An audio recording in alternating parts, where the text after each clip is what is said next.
Yo, it's Toxic Thunder, and this is 5 things I hate about AEW right now. If you're seeing this video, that means the 5 things I love about AEW is up at the same time, as well as the 2 versions of the WWE version of this video, because we about perfect balance up in here. I guess it is worth mentioning though that a lot of this is gonna sound really nitpicky because I struggled to make this list. Anyways, let's begin. Number 5. So for number 5, I've got commentary can feel pretty one note at times, I'll say.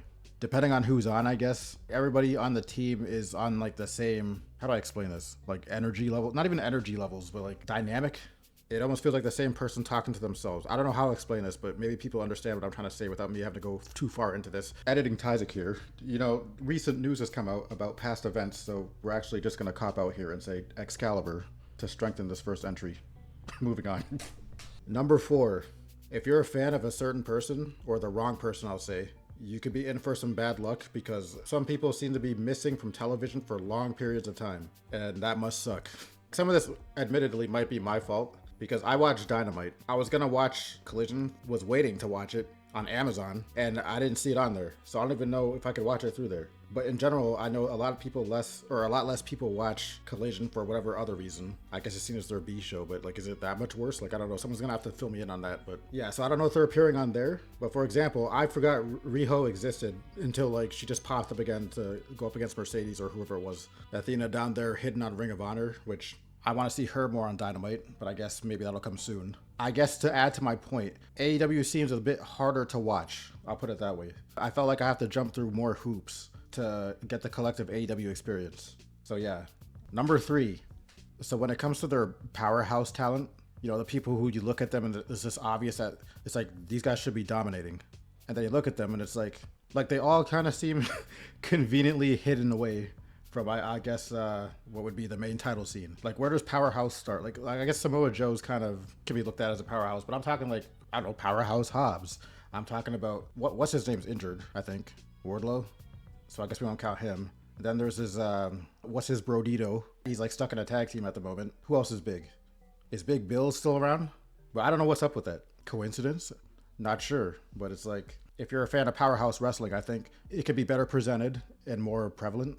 The style that they have at the forefront, I guess. So like, I don't know, maybe your Adam Pages, your Swerves, your Will Ospreys. That's my favorite style anyway, technically speaking. The people who do like the good balance of stuff, power moves, flying strikes, all that shit. But like even Lashley, look at Lashley. He's also stuck in like a tag team situation. Yeah, I don't know what it is, but it seems like they're running away from having to, I guess, give bigger wrestlers a chance. I don't know how else to word this. So yeah, when it comes to the bigger talent, I think they could do better by them. Shit, excuse me. All right, so number 2. So this is gonna be something some people are familiar with, but yo, some of these kickouts be crazy, yo. I like AEW matches, in-ring style, all that, but there definitely are some times where even me, I look at that, and when I see like somebody kick out of something, I'm laughing because I know people are losing their minds. For example, the last egregious example of this that I can remember, it was Tony Storm versus Mercedes Moné. Tony hit a triple Storm Zero. Is it Storm Zero, the pile driver? She hit the triple pile driver, and then Mercedes kicked out. Oh my god, that was funny. The camera actually went to some guy in the audience's face when it happened. And his face was funny as hell. Like, a lot of people say, oh, AEW, oh, I don't like AEW matches, like, they're just no-sell all the time. I wouldn't describe what they're talking about as no-selling, but I guess I get what they're trying to say. But at the same time, I'm not one of these people of the wavelength of one finisher should end the match because it's called a finisher or whatever. I think that's, like, simplistic thinking. Like, for example, if 2 great in-ring talent are going at it, and whoever hits their finisher first wins, there's times where I do want to see all moves being performed, or else I feel like I'm like robbed of, not an experience, but it's like, you know, I want to see somebody hit this move. There's ways you can get out of it without it just being like a straight up kick out, like, you know, rope breaks and stuff like this. But yeah, I wouldn't say like, oh, just one finisher and it's over. But there definitely are times where it's like, yeah, you probably shouldn't have kicked out there. Or the match could have been over here and it would have been fine. So yeah, that'd be me for number 2 on these kickouts some of the time. Number 1. The number 1 thing I hate about AEW, this is kind of a double-edged sword, but it's how long pay-per-views are, generally speaking. Now, the fact that they're pay-per-views, I appreciate that. I guess the logic or the mindset is it's a pay-per-view. We're trying to give you your money's worth. Here's a lot of matches. But sometimes I'm sitting here, I'm like, okay, I gotta sacrifice my whole afternoon on like my what 1 out of 2 days off to watch this.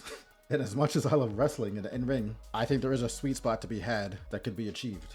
I would say bring the match count down and then bring the price down a little bit, especially if you're including like 0 hour stuff. Sometimes by the time you get to the main event, you don't even have the energy to like enjoy it to its full capacity because like that was just all you're waiting for. So at some point, you're tuned out or not all the way checked in because of how long you have to sit there. So yeah, I guess that would be my number one thing. That's my top 5. I guess I'll rant on, this isn't like a legit point, but I guess I'll rant on this for a second in case I didn't fulfill the time. The crowd.